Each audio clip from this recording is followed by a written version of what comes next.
Bonsoir chers internautes, c'est un plaisir de vous retrouver sur le plateau de PP News pour un point de l'actualité. Tout de suite, allons-y à la découverte du grand village d'Assouba.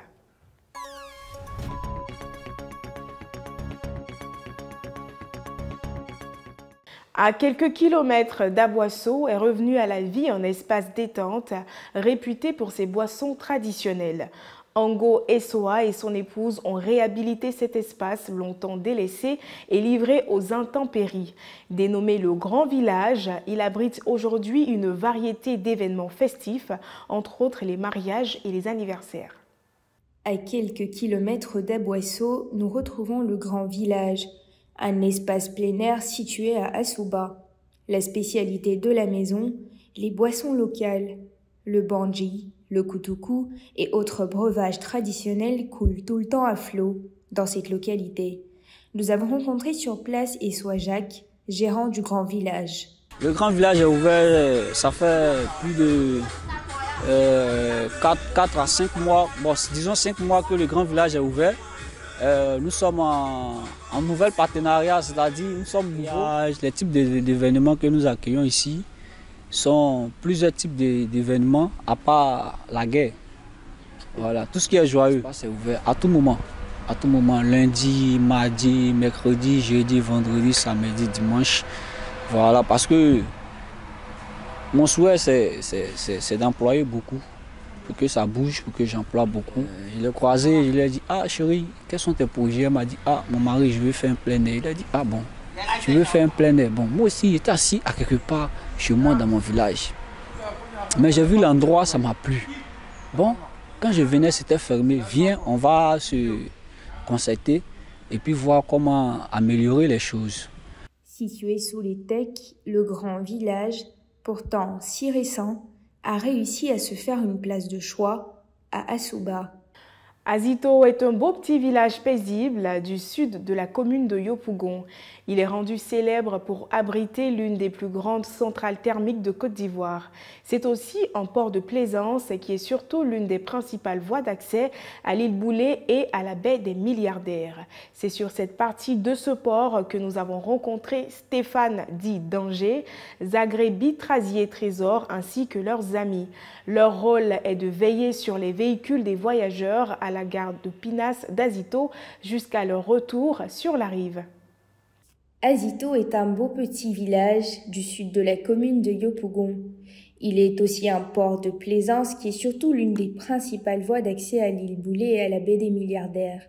C'est sur une partie de ce port que nous avons rencontré ce 5 janvier Stéphane Danger, Zagrebi ainsi que leurs amis. Ils sont tous des parkingers à la gare de Pinas d'Azito. Notre travail ici, c'est de garer les véhicules, ceux qui traversent pour aller derrière l'autre côté, derrière là-bas. C'est notre travail qui est là, on surveille les voitures, c'est notre barrette est là. Mes amis et moi, quand on ne va pas à l'école, dans les week-ends, on gare les voitures ici, on gagne un peu d'argent pour aller à la maison avec.